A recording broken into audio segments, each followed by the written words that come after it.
సిద్దిపేట జిల్లా గజ్వేల్లో బీజేపీ ఆధ్వర్యంలో తిరంగ ర్యాలీ నిర్వహించారు. స్థానిక అంగడిపేట హనుమాన్ దేవాలయం నుండి ప్రధాన రోడ్డు మీదుగా వివేకానంద విగ్రహం వరకు భారీ ఎత్తున ర్యాలీ నిర్వహించారు. భారత్ మాతా కీ జై అంటూ నినాదాలు చేశారు.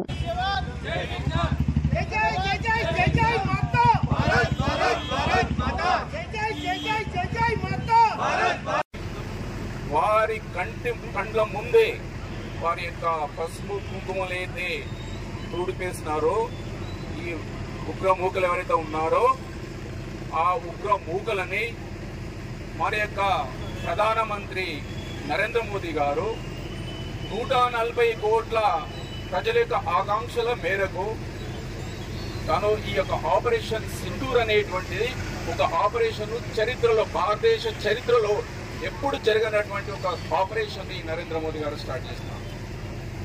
ఆపరేషన్ సింధూర్ అని ఎందుకంటే మన మాతృమూర్తులకి సింబల్ గా చేస్తున్నారు.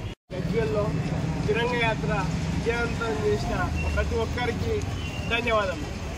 గజ్వేల్లో జరిగినటువంటి తిరంగ యాత్రకు దేశంలో ఉన్నటువంటి ప్రతి ఒక్కరూ నిర్వహిస్తూ సైనికులకు మద్దతుగా జరిగినటువంటి గజ్వేల్లో జరిగినటువంటి తిరంగ యాత్ర ఇటువంటి మన ద్వారా ఉన్నటువంటి సైనికులకు నైతికంగా అన్ని రకాలుగా మనం సపోర్ట్ చేయాలనేసి నైతిక మద్దతు ఇస్తూ ఈ గజ్వేల్లో జరిగిన తిరంగ యాత్రకు గజ్వేల్ ప్రజలందరూ పార్టిసిపేట్ చేసిన ప్రతి ఒక్కరికి ధన్యవాదాలు.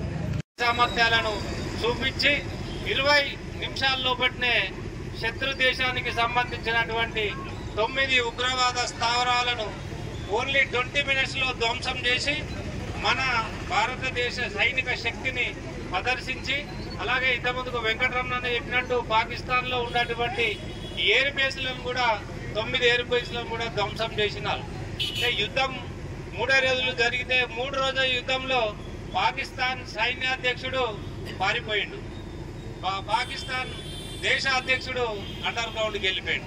అంటే 3 రోజులు యుద్ధం చేయలేని పాకిస్తాన్